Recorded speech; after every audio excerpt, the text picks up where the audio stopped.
newsworthy. We have Mike Trudell out there in Houston. The Lakers go up 3-0 on Houston, one of the most improbable comebacks in regulation, down 6 with 30 seconds left. The resilience, the guts, what an effort.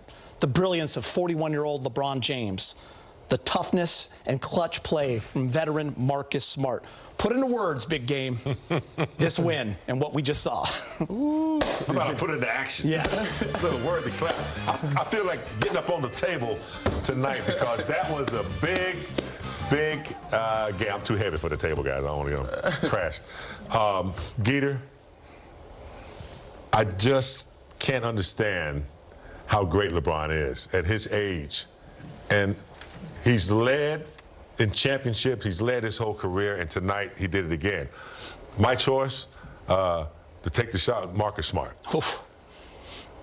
You don't have to shoot the ball well to be effective, and he was more effective without shooting the ball than he was making it. Free throws, steals, clutch play. Rui recognizing that he's got to step up a little bit. Yeah, it was a tough game in Houston. You know they were going to fight like dogs, and they did. But I thought the patience and the coolness under pressure down the stretch, it was some crazy plays. Referees wasn't making calls, some lazy passes, I thought, maybe from fatigue, but overall they got it done. Gutsy win. Listen, I'm going to say something real quick to you. Yeah. You and I were not happy no. in that final minute of regulation. You see all this, everybody? It was messy. This was what I was writing with 30 seconds left. Like he said, there was some We thought passes. It was a golden opportunity maybe slipped away. Man, they had the lead the whole game. Yes. And they let it slip away in that fourth quarter. They gave them life. Got to give credit to Houston. They fought. When they were down a man, KD being out, Alperen Sengun, Jabari Smith had a heck of a game. They stepped up. Reed Shepherd, they made shots time and time again. But toward the end, it even got messy on both sides. They gave an opportunity. And Bron had a switch with Alperen Sengun at the top of the key. He attacked him, felt like he got tripped, didn't get this foul, tried to turn it over, and that possession didn't get back. Sengun got a layup. Somehow Marcus Smart fought, made gutsy plays, offensive rebounds, but got a steal, 2 get 3 free throws, keep them in the game. Bron redeems himself, hits another 3, they tie it up. Behind them, steal from behind. Still a poke from behind, throw ahead pass is still kind of messy. Pump fake, reload 3, ties the game up. Same possession happens in end of overtime. Bron gets a switch on Sengun, drives to the basket. This time, thought he might have got fouled, didn't get the call, but he runs back on defense, makes winning plays, gets rebounds, throws it in, dives on the floor, deflects it, steals it from Sengun, gets on the floor, tries to get a jump ball. They won 2 jump balls, but this was like a gutsy one. It went back and forth. Some of it kind of messy, but this was basketball. It's playoff basketball, and this is what we love to watch and what we love to see. And if you didn't see the game, Danny just gave you the great cliff notes right there. It absolutely broke it down. And with that, the Lakers lead the Rockets 3-0. Here's Marcus Smart, the hero of the game, with Mike Trudell. All right, Marcus, man, what an incredible comeback. Let's start in the fact where you forced the OT, down 6 with about 29 seconds left. You almost never see something like that happen in the NBA. The first thing you did was get your hands on the ball somehow, get the steal. Can you take me through that before you get to the free throw line? Yeah, they were trying to get the ball to some man, and Jabari kind of picked his dribble up and was in a no-man's zone. And, he threw a lofty pass that allowed me to get time to get back. I got it. And, I just wanted to make a play. I knew that they were going to, try to press up us on the 3, probably a little bit too overzealous with it, and I got the foul, made 3, and then Bron came down, did his thing, sent it to overtime for us. Lakers fans are getting to know you this year, but that's just part of your DNA. You don't think about the score and never giving up? Never giving up, because you never know. There's always more time in the game than you realize. You always got a chance. So then LeBron James ends up picking the pocket, Reed Shepherd. He gets the ball. You see that go in the air. What are you thinking? Oh, it's a bucket. I already knew. I had my hands up. You can see my hands already up. And he did what he does best, man. He makes big-time plays. That's why he's one of the greatest, if not the greatest, to do this. Then you do a lot more in the overtime. You're back to the free throw line. You're getting over 20 points. You have 5 steals for a second straight playoff game. What was the key in that OT to prevail? Just stay composed and go out there and, bring the fight. Throw the first punch. First 2 minutes of the game was going to determine it, and we came out hot. I know you've talked about how, you weren't sure what was going to happen after last season. How about where you are right now? All that you've been through, to be on the floor, to be making key plays. How much are you appreciating that? Very grateful. I'm blessed. beyond measures, I thank God every day, because at any given moment, this could have been over for me, right? And it could be over for any one of us. So being able to get back out here with the team, with a group of guys who's really, appreciated me, brought me in, and, showed me love. So it feels real good, and I'm very appreciative. Last one for you. Of course, this isn't over yet. It's 3 games. You got to win 1 more. What's the key? Keep with it. We can't beat the team. They're in their home. They just lost a nail biter, and we know they're going to come out punching and ready to claw and scratch, and we got to be the ones to do it first. Go get some rest. Thanks, man. Marcus Smart getting a hug from LeBron James, Magic Johnson, and now Marcus Smart. You see games 3 and 4 in the 1980 West semis, back-to-back games with 5 steals. Marcus did it round 1, 2026, games 2 and 3. You've heard him after game 2, and you heard him right there with Mike Trudell. Didn't know if he would be back after his unbelievable run with Boston. Spent 2 years in Memphis, injured, missed 2 years basically. But the Lakers did the analytics, they did the work on him, and they knew that he could still be a winning player and return to what he once was in this league. And he has shown that. The toughness, the clutch ability. 8 points in overtime. He had 21 total on just 10 field goal attempts, 9 of 11 from the free throw line, 2 of 4 from 3, and he also had 10 assists and 4 rebounds. Incredible, James. I love players who know how to find multiple ways to play the game. If you're not shooting well, I'm going to lock you up. If I'm going to get to the free throw line. I'm going to make some assists. I'm going to dive on the floor. He has so many ways that he affects the game that, you just can't close him down on 1 or 2 things. He's a chef, Gator. He's a chef. He's cooking. You open the refrigerator and there's nothing in there. He can cook you a nice meal out of whatever you have in your refrigerator, man. He just gets it done. I love Marcus Smart. By the way, amazing analogy. Danny. Chef, man. With 30 seconds left in this game, the Lakers are down 6 points. They have the win probability on all those apps. 3% chance to win. Game was basically over. The Lakers were going back on defense and almost a surrender moment. Nobody told Marcus Smart. He gets the steal, draws the foul, hits 3 free throws that makes that play possible for the Lakers to tie the game on the LeBron 3. Yeah, I mean, again, like what Big Game was saying, just his impact. He can impact in so many different ways, and he doesn't give up. And I think that his fearlessness and his unawareness, some people might say, like he just is a wild card, but that is to an advantage for him. Like him having that kind of that mindset of F it, I'm not giving up, I'm not giving in, and I'm going to make plays. He's not scared to. So 2 really good ball handlers, and then you have Luke Kennard step up, and you have Marcus Smart step up. He had 10 assists tonight. He's finding Jackson Hayes. He's finding DeAndre Ayton. He's doing so many different things when it comes to leadership and impact, like Big Game said. And it doesn't have to be an offensive end of the floor. It could be defense and deflections and just setting guys up. I want to talk LeBron before we go to JJ, because no 41-year-old in the history of basketball has played 45 minutes in a game until tonight. He 45. Had 29 points on 10 of 22. He was 4 of 9 from 3. He had 13 rebounds, 6 assists, and 3 steals. And one of the biggest shots of the year, the double pump 3 in front of the Rockets bench to tie the game.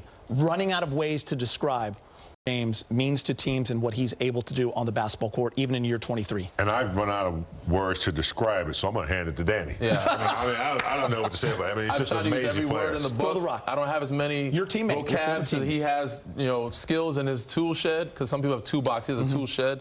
So many, but he's just incredible. An amazing athlete, unbelievable, astounding, astonishing. I mean, you think of all the synonyms that you can think of that describes greatness. He's got it, so time and time again, and people talk about how he's not clutch. He's always showing in those moments, giving his team a chance to stay in the game, win games, because he's so clutch and because of how high IQ he has. And then when you add that with other guys that can help lift you as well, can set the table a little bit, knock down a shot.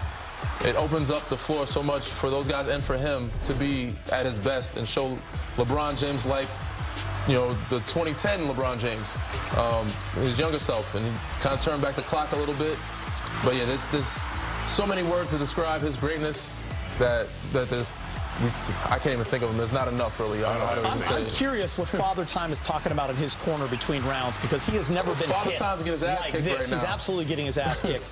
And James, this is not 2019, 2020 LeBron, who was 34 and 35 years old playing with Danny, when the Lakers were by far and away the best team in the league, and he and AD and Danny were running people out of the gym and winning a title. This is LeBron at 41, minus Luka Doncic and Austin Reeves, and him leading this Laker team to a 3-0 lead over a Houston team that won 53 games. Yeah, I've said it a couple times on this show. The Brad Pitt movie. What is it? Benjamin Button.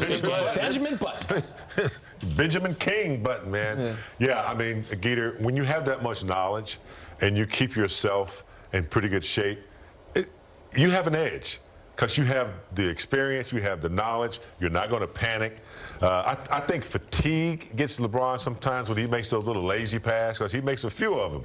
I guess he's expecting the players to come back to the ball, but he's just phenomenal, man, and he wants to win. He wants to win. Phenomenal is the word, but again, I think because he has such a mental edge over everybody else, he finds a way to push his body to do those things, push himself through the limits to make those extra winning plays. Time to hear from Coach J.J. Redick, brought to you by your Toyota dealers. Don't do this. We're not even going to show you the first half. Just know that the Lakers played great, all right, and they were up 11. They were up good. They were up 11 right there. Most 20-point double-doubles, 40-year-older in NBA playoff history. LeBron now has another record, 4. And Kareem Abdul-Jabbar with 3. Danny, you got great shoes. Yeah. Your look is on point. Why not? Thank you, man. I appreciate Your family's happy. I'm trying to keep up with you guys. Get over there and break it down. Give a little breakdown. Winning plays, of Danny. what was happening in winning plays. And it started with Marcus Smart. Obviously, he does it on defense, but this time was offense. He usually gets that deep. We get a little pick and roll action. He said, no, Bron, stay right there. I got him in the post. No worries. Turn around, fade. I got Reed Shepard on me. They know he's the smaller player, and they can go at him. Again, Marcus Smart gets it down deep in that post area, spins off him, gets it easy, let him go one-on-one, putting pressure on the defense. Right here is LeBron James, defensively, being a wide receiver, chasing guys at 41 years old, chasing the young fella down, getting the back tap. This is one of the plays of the game, but not the play of the game for me. Throws it ahead.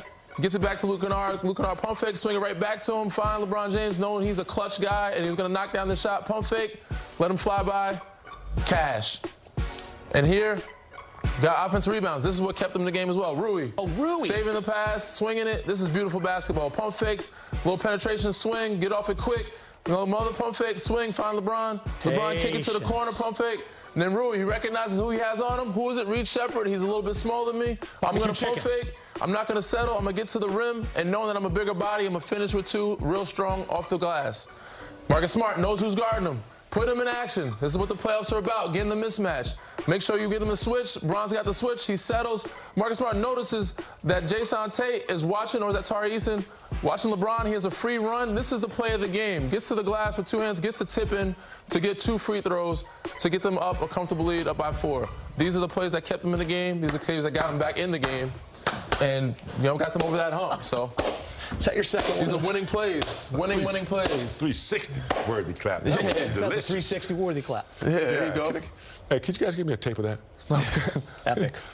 Great finish. Just happy, man. I'm just happy that was a great win. The Lakers have. We're going to hug after this show, man. You don't understand, Danny, what we've been through the last 18 years. And to start the series, nobody thought, who would thought they'd be in this position right now, right? They're up 3-0. You know, cloud 9. Come on, man. Without your 2 best players being up 3-0? Yeah. That's something to celebrate about. That's good chemistry, good coaching, good together. Lakers, the highest scoring overtime ever since 1997. Kobe had 12 in 06. He had 8 against the Pacers in Game 4 in 2000, and then Marcus Smart 8 tonight. Here he is with the media. Still to come on Access, we hope to hear from LeBron James, who had 29 points, including the clutch game-tying 3 in the 4th quarter. He's probably in an ice bath. Lakers 1 win away from the 2nd round. Win 3, clutch. They are up 2-1. They are fun and young. Boston in an absolute battle with Philly wins a close one to go up 2-1. To the West we go. Thunder up 2-0. Lakers 3-0. Minnesota beating down Denver in Game 3 to take a 2-1 lead, and the San Antonio Spurs, Portland Trail Blazers, Allie on the sideline for that one. That is 58-48 Blazers with no Wemby playing for the Spurs. Rui is with Mike Trudell in the media. Where do you think just the kind of the composure and just with Marcus and with LeBron and everybody who's on the court in that final minute when you're down 6, but right when Marcus gets that steal, what does that say about the journey you guys have been on this year? I think our mentality was, never give up. We knew he was down 6. I think we haven't gotten in a situation like that, especially in this series. So we are a little bit down, feel a little in the timeout. We're like, we got to do something about it. And I think Marcus made a big play, the steal, and the foul on 3, he made all three free throws, right? He did it. And LeBron made a big time threes, it was just crazy, it was so quick, everything happened really, fast. But yeah, I think, it was a team win. Going back to the first quarter, you had was it 14 or 16? I think 16. Yeah, 16 in that first quarter, and everything's going in perfect from the field. The first quarter. 16. Yeah, 16 in the first quarter. What were you seeing, and kind of did you feel like your team needed a lift offensively or able to provide? It was a matchup. What's his name? The Shepherd? The Reed Shepherd. Yeah, he was guarding me. So we always talk about this whole series. We're gonna involve him in our offense, especially KD's out. We knew he was gonna play more, so we talked about it and exactly what we did, and they made adjustment, and yeah, they came back. But yeah, I think it was exactly what we walked on, and we practiced on, and we talk about it in the film, in the practice. So that's what we did exactly. You said that you guys were a little bit down late, just like the mood. Yeah. How did you guys not let that overtake you and were able to kind of still end up coming back and winning that? I think it was a mentality. We never give up. And especially the playoff, we always got to fight through. If it was a regular season, I'm not gonna lie, we might probably just let it go. But it was a regular season. We knew it was something gonna happen always. And we literally fought through. So yeah, I think that's why you got that result. Great stat. With his 187th playoff win, LeBron James tied the entire Chicago Bulls franchise in postseason victories. We'll hear from LeBron when we come back.